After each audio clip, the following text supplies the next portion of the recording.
વડોદરા શહેરમાં હાલ ગણેશ ઉત્સવ ખૂબ જ ધૂમધામથી ઉજવવામાં આવી રહ્યો છે। ગણેશ મંડળો દ્વારા વિવિધ પ્રકારના ડેકોરેશન કરવામાં આવ્યા છે। ત્યારે શહેરના પથ્થરગેટ યુવક મંડળ દ્વારા જે શ્રીજીની સ્થાપના કરવામાં આવી છે તે શ્રીજી નટરાજ સ્વરૂપમાં છે અને તેમના હાથમાં દીપ છે। ગણેશ ઉત્સવની સાથે સાથે દીપોત્સવ પણ શ્રીજી દ્વારા મનાવવામાં આવી રહ્યો હોય તેવું દર્શાવવામાં આવી રહ્યું છે। પથ્થરગેટ યુવક મંડળ દ્વારા ખૂબ જ સુંદર રીતે શ્રીજીની સ્થાપના કરવામાં આવી છે અને મોટી સંખ્યામાં દર્શનાર્થીઓ શ્રીજીના દર્શન કરીને ધન્યતા અનુભવી રહ્યા છે। પીઠું મારે છે કે પછી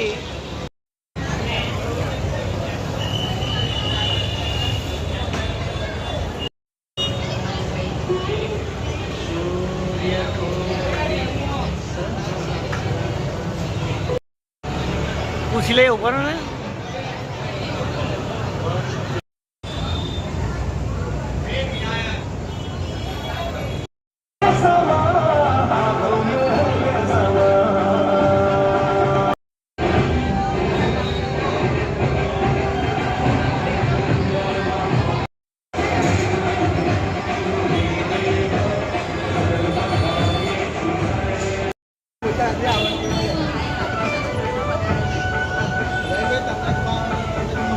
નમસ્કાર સર્વેને જય શ્રી ગણેશ।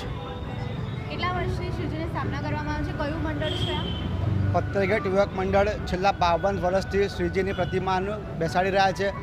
આ વર્ષે 53નું વર્ષ છે અને 53મા વર્ષમાં અમે દીપોત્સવનો ઉત્સવ મનાવીને શ્રીજીની પ્રતિમા બેસાડી છે।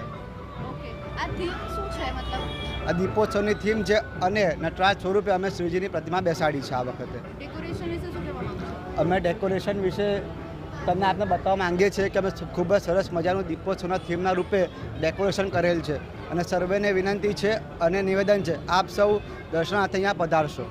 કેટલો સમય લાગે તો ડેકોરેશન લગભગ અમને 15 દિવસ લાગેલો હતો અને લગભગ વડોદરામાં 3જા નંબરના ગણપતિનું અમે પથ્થરગેટ યુવક મંડળ દ્વારા લાવવામાં આવ્યા હતા અને આ મૂર્તિ વડોદરા ખાતે જ બનેલી છે। શું સંદેશો આપશો ગણેશ મંડળને?